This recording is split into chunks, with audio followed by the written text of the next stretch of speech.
chainers, wherever you are in the world. This is Sarah Barnes-Humphrey with you today. Are you ready? Let's talk supply chain.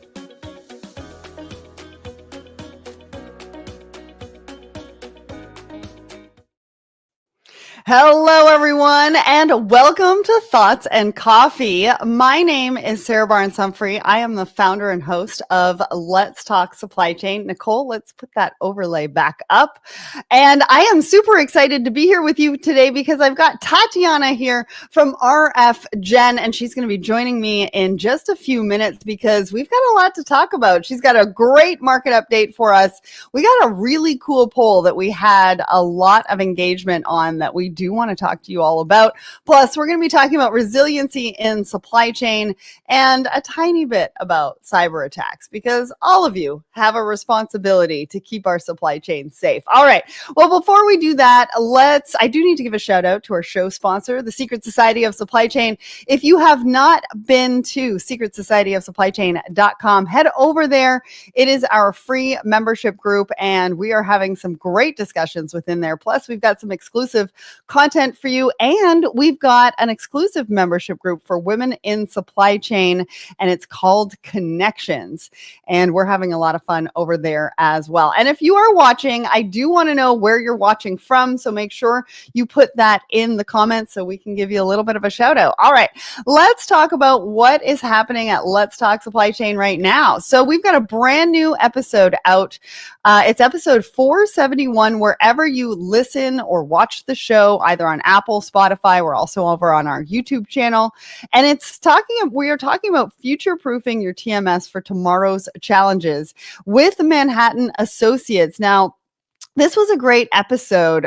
We all know that we need technology to move into the future. And so we were talking about the future of technology in supply chain, but specifically logistics when it comes to transportation management systems. So highly recommend you go and check that out. Again, go and check it out wherever you listen or watch the show. What are you doing Wednesday, June 25th at 1 p.m. Eastern? Well, I am going live with Brett from Warner, and we're talking about high stakes shipping, secure, compliant pharma solutions. Even if you're not in pharma, this is an event you do not want to miss. So make sure you click the attend button. We will send you the link to the recording, even if you can't attend live. So go and check that out. The link is in the comments right now. And over on my personal LinkedIn page, I will be putting those links in just a little bit. Then on Thursday, June 26th at 1 p.m. Eastern, I have the team over at Secure Space and Bloom Global coming on the show talking about how to protect your inland freight, the $35 billion cargo theft crisis. Now, definitely one that you're not going to want to miss. Click the attend button and we will be sure to send you the link to that as well. Can't wait for that one. That's going to be great. And then I don't know if you saw yesterday on the Let's Talk Supply Chain LinkedIn page, but we have come out with a brand new segment, Let's Talk Supply Chain News. We are talking breaking news every few weeks with different folks within the supply chain industry. We were talking about the big T word, tariffs, and we were talking about how they're changing every day, how you need to be ready, what it means to consumer wallets as well. So the link will be in the comments. Go and check that out. We've got some more to come just over the next week, and then we're going to have another segment for you coming out soon. I also have a brand new episode of Blended. Now, this was about neurodiversity in the workplace, and Dan and Dr. Jameson did a really great job of taking us through what that looks like, what it means, how you can support, but also what it means if you are neurodiverse in the work place as well. So go and check that out. You can find that at blendedpledge.org, but we're also over on Apple and Spotify as well. And then I think last but not least, right now, Madison from our team is over at TMSA, and that's happening in Austin. I know she's giving a presentation. I'm not sure if it was yesterday. It might be today. And so if you see Madison, go and say hello. All right. Well, that's it for what's happening at Let's Talk Supply Chain right now. We'll have more for you on our next show. But for now, let's bring up our guest to the stage. All right, Tatiana, good morning. How are you? Good morning. Trying to stay awake out here on the Pacific Coast, but excited to be here. So, California it is. Listen, I know what that is like because sometimes I have to do the show when I'm on the West Coast as well. Sometimes I get a host to come in, but sometimes I have to do it myself. So those are very, very early mornings, and I want to acknowledge and appreciate you for joining us today and sort of beating those morning blues for us. So why don't you tell everybody who you are, what you do, a little bit about RFGen? Sure. Thanks, Sarah. So my name is Tatyana Ventura. Hi, everybody. I lead the customer success org at RFGen Software, where we help customers really transform the warehousing and manufacturing operations, assist with the digital transformation efforts, and really help them future-proof their businesses. Personally, I come from B2B SaaS tech startup world and love chaos and love seeing my customers succeed.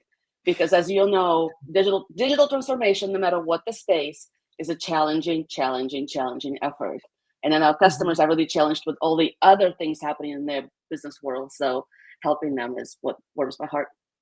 Can I tell you, I think the word of the day is chaos because I feel like I hear that word at least a few times a day when I'm talking to supply chain leaders, supply chain professionals. I think I recorded a podcast episode yesterday and he was talking all about supply chain chaos. I think that's the word of the day, but it really describes what we're going through in this industry right now with so many things changing, disruptions, et cetera, et cetera.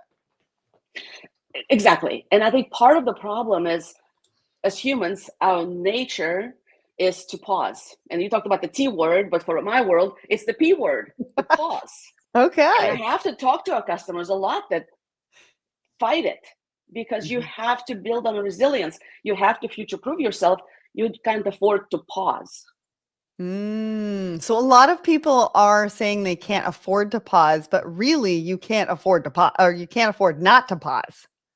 Well, really, a lot of people want to pause because they don't know what's tomorrow bringing, right? It's chaos. Fair. Like, what's going to happen to tariffs tomorrow? What's going to happen to the next cyber attack tomorrow? We don't Right. know, right? And so as humans, our inclination naturally is to just wait. Mm-hmm. But in the face of chaos, pausing is one thing you cannot afford to do. Oh, I love that. Now we're going to get more into resiliency because of the poll and some of the articles that we're going to be talking about today. So I can't wait to hear more about that. I do want to say hi to Jennifer and Mike over on my personal LinkedIn. Thank you so much for joining us. Well, now we've got to get to our poll. So this poll, and we ask everybody a question every single Wednesday morning on our Let's Talk Supply Chain page. And this poll was sponsored by RFGen because you wanted to find out how everybody is thinking about a resilient supply chain. So talk to me about why you picked this particular question, and then I'll go into the results of the poll. This is what, if you say, what's the word on the street? And the word on the street across our customer base at RFGen is resilience, because it can take so many different shapes and forms, right? And it can mean something very different, whether you're in healthcare versus food and beverage versus manufacturing or distribution, right?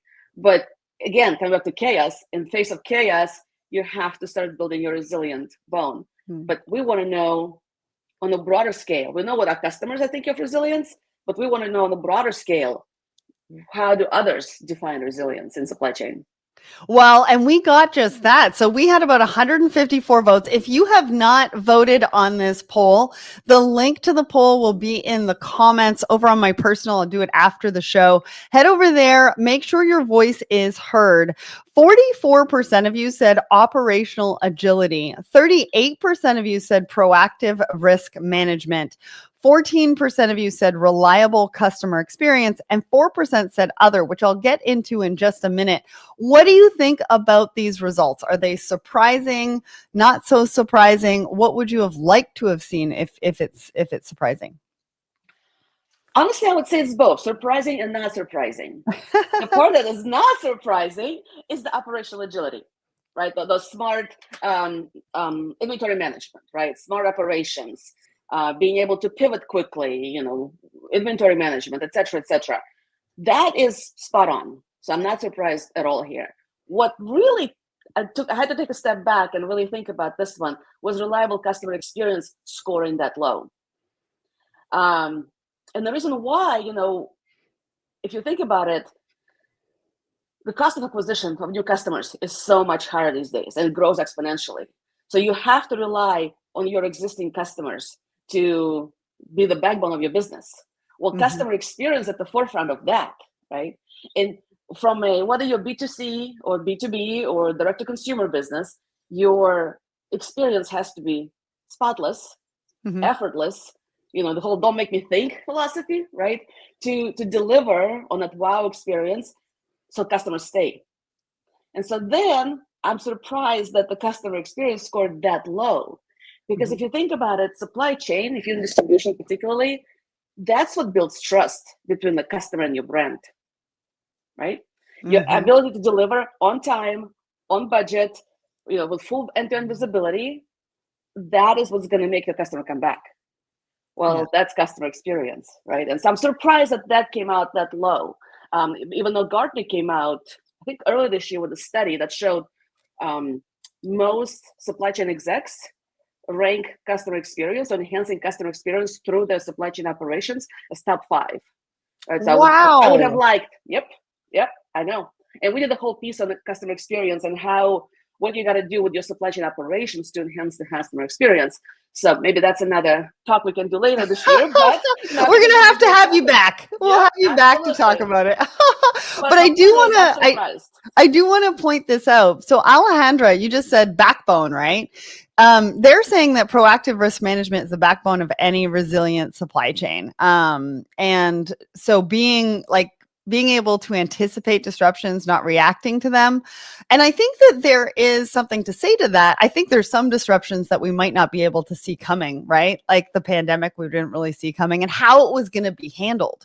And I think that's the whole point, right? Is that when something comes up like the pandemic, we don't know what that administration or the government at that time, how they're going to handle it and what they're going to do and what we learned potentially from the last time, if there was a last time. So there's a few things that are a little bit volatile that I'm not sure we can predict. And then Sudenshna says, resilience is the capacity to endure the pressures and challenges posed by external forces that shape global supply chains. And so you need the foundation of operational capability, must be unwavering and robust. What do you think about those two comments? I think it's spot on, right? Resilience is over-encompassing, right? It can mean so many things. And it is your ability to pivot when an unknown force is coming your way. If you think back to the pandemic, no one knew everyone's going to be buying toilet paper, right? Like out of all the things people could have been buying, toilet paper wouldn't have been one, right? But that's what was needed. And those operations that had to increase manufacturing really quickly. Or think back to Heinz, who made all of their money. The biggest moneymaker for them was the little packets, with to-go orders of ketchup. But they kept on producing bottles that no one was buying because no one was going to the store. So that is where I think that ability to pivot really quickly becomes paramount, right? And on the fly, that's the other part, on the fly. Yeah, well, we would love to hear from you. Again, there's only one day left on that poll. So if you want to head over, make a comment, make sure your voice is heard. We'd love to hear from you. So now's the time and I just want to give a quick shout out to Tosha over on my personal LinkedIn. Thanks so much for joining us. Now's the time for a bit of a market update. What are you hearing from clients? What can you share from us? What kind of insight can you give for us today? Couple of interesting findings that I found that kind of made me pause. Well, first of all, everyone is trying to think of new ways to make their operations even more efficient. Because again, coming back to tariffs, they have to raise prices. But coming back to customer experience, they don't want to. Because that's going to make their customers go look elsewhere, right? And you do not want to lose your customers. So then a lot of my people coming back to me, a lot of my customers are coming back to me, asking for almost business consulting. Hey, let's put our heads together. Let's figure out what else can we do with RFGen. How else can we optimize operations? What else can we digitize so that we don't have to raise prices, right? How can we offset the cost of tariffs with something else in our operations? The other interesting one, end-to-end visibility has always been big, especially if you're in food and beverage or in healthcare. Mm-hmm.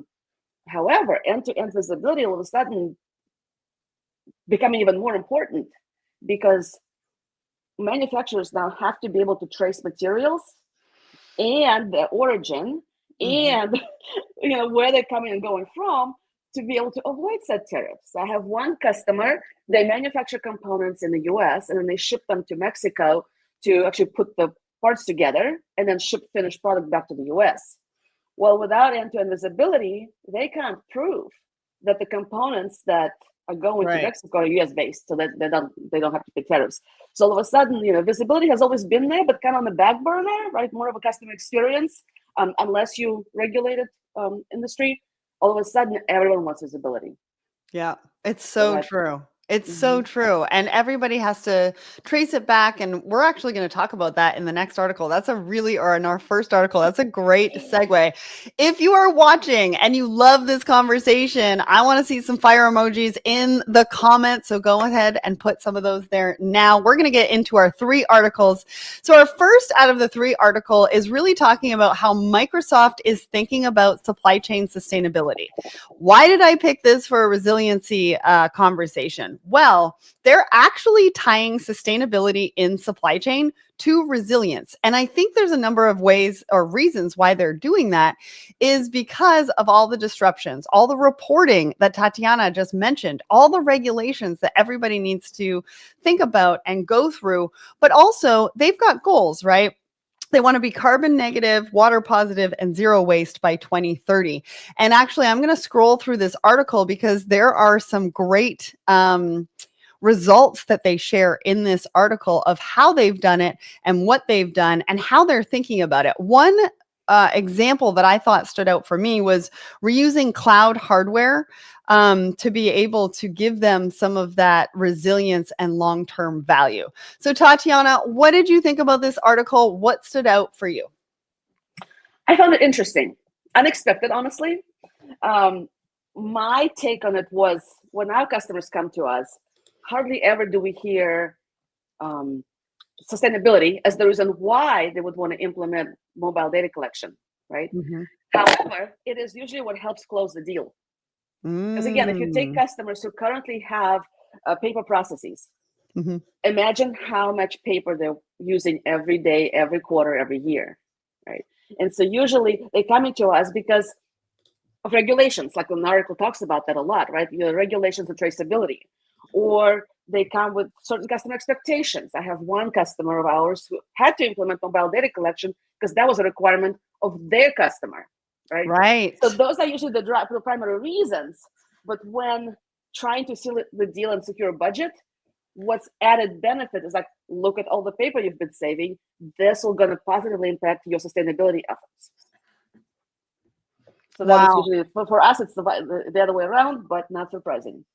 Well, and it's interesting how everybody is thinking about it, right? Sustainable supply chains mean different things to different people. And also different organizations have different goals and what that looks like. And when you're looking to partner with somebody, let's say even like an RF Gen, you need to make sure also that the values are there and that they are aligned and that you understand what their goals are when it comes to supply chain, when it comes to sustainability, when it comes to all of these things. Because at the end of the day, what this article talks about is resiliency equals long-term value. And that's what everybody is looking for. We're not looking for partnerships that are only going to be around for a year. You want to work with customers who want to work with you long term, that sees the value in that sees the innovation, the creativity, what you're putting into your efforts with your customers. And they want to see that as well on the reverse side. And everybody's thinking about it differently. So Tatiana, the conversations that you're having can come top down, bottom up. And you need to, talk to them about what that resiliency means, what that long-term value means when working with RFGen, right? Absolutely. In fact, I think that the article talked a lot about traceability and the regulations. And we have a customer who actually, they manufacture paper products, paper cup, your coffee cup that you buy at Starbucks, they made it. Anything they ship to Europe, they have to be able to trace the tree that the cup was made out of down to a square acre. Wow. So yeah, talk about sustainability and traceability and European regulations. Those are tough. Crazy. That's crazy. Well, that brings us to our next article. And this is an ebook that you put out talking about supply chain resilience. Now, you're saying that your customers and you're talking to professionals and leaders, this is what's top of mind for everybody in the industry. So it's very timely that you've put this out. We're going to put the link in the comments right now. I'll put the link on my personal LinkedIn in just a little bit. But tell everybody what they can expect from downloading this ebook. It talks about, I think, the top 4 key priorities for resilience. Can you give us a bit of an overview of what that looks like? And sure. So many reasons why would you want to take control of your supply chain and build a resilient, agile supply chain, right? The one that can pivot and bend without breaking. So we'll look at why smart inventory management is so important. We'll look at optimized warehouse operations. Again, the cost of carrying inventory is substantial. So you want to have just the right amount of inventory on your books and in your warehouse, right? yeah, You also want to be able, speaking of customer experience, being able to ship your orders or manufacture whatever you're manufacturing really quickly the moment your supply, your parts come in, right? So being able to move quickly. Efficiency, right? I think that's the word on the street is efficiency. How can you empower your users or your workers, your labor force, right? Your most expensive asset to do the highest value work. Well, stop them from walking. I mean, that is the biggest waste of productivity on the warehouse or manufacturing floor, walking, right? So ways to gain efficiency there. And then cost management, right? You have to have that visibility. You have to know where your bottlenecks are. You have to be able to predict and pivot quickly from a financial standpoint. So that report goes through all of those, gives some really cool nuggets of information on how to gain that efficiency, that cost management, and optimized operations. So I strongly recommend you download that, and gives you a lot to think about. well, and I think it talks about how you can respond also to all of Yeah. these challenges and disruptions. It talks about what resilience means, I think, because you really surveyed a lot of the supply chain leadership to be able to come up Yes. with these insights of Yes, we did a how survey of other leaders. Yeah. people are also thinking about how they future proof their operations and what it means to them. And so this gives you a really good insight into how to sort of benchmark that data to what you're currently doing today, right? Correct. Awesome. All right. So go and download that. That is in the comments. And again, I will make sure that it gets to my personal LinkedIn as well. We've got one more article for you. And this one is about cyber attacks. Now, you might be wondering, what does that have to do with resiliency? But that has a lot to do with resiliency because we all, supply chain is actually one of the riskiest sort of industries and is the one that's targeted the most for hacks. And we all have a responsibility to secure our data, to secure our technology, to make sure that we are not part of that threat. And all of these threats and how we think about what can potentially hinder, disrupt supply chain. This is all a part of your resiliency roadmap. And this has got to be a big one because this is one of the biggest risks that supply chain professionals and leaders face. And again, we all play a key role in this. So Tatiana, talk to me about this article. What sort of stood out for you? How do we tie that back to mobile data? Couple things to that. First of all, they talk specifically about food and beverage vertical. But I think cyber threat is across all industries, right? It doesn't matter whether you're manufacturing, pharma, aerospace and defense. A cyber threat is everywhere. The other part that I found kind of serendipitous is, well, with mobile data collection, essentially, we are part of the digital transformation.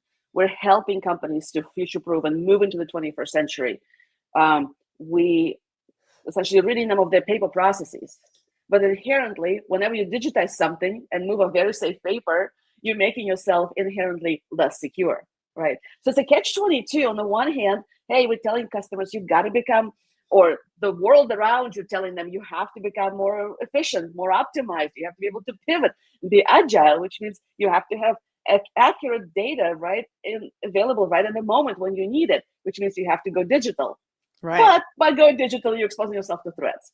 Mm-hmm. So what we tell our customers is make sure whatever it is you do, whatever vendor you pick, go with someone who's going to be your holistic partner. Go with someone who has done it a time or two, or many. We've been around for 40 years, who really understands the space, who's been dealing with mobile data collection for 40 plus years, who has the expertise to understand those blind spots, the things that maybe our customer doesn't know yet, and really think through, what are your security environments? What is this something we need to think about? What are the VPN tunnels or zero footprint networks, when it goes to label printing, all of those things. And we can help advise our customers during the implementation on all of those hidden dangers, if you will, or hidden caveats that can make them less exposed to threats. Yeah, absolutely. And I think what you talk about really is the trust, right? You have to be able to trust your partners, because if we're going to be, I think one of the biggest things that this industry is worried about is sharing data. We saw that with blockchain, right? Blockchain came in and blockchain went out. I mean, it's still being used for a few different things within the industry and being brought back. But I think part of that is the collaboration on the data sharing and the data collection.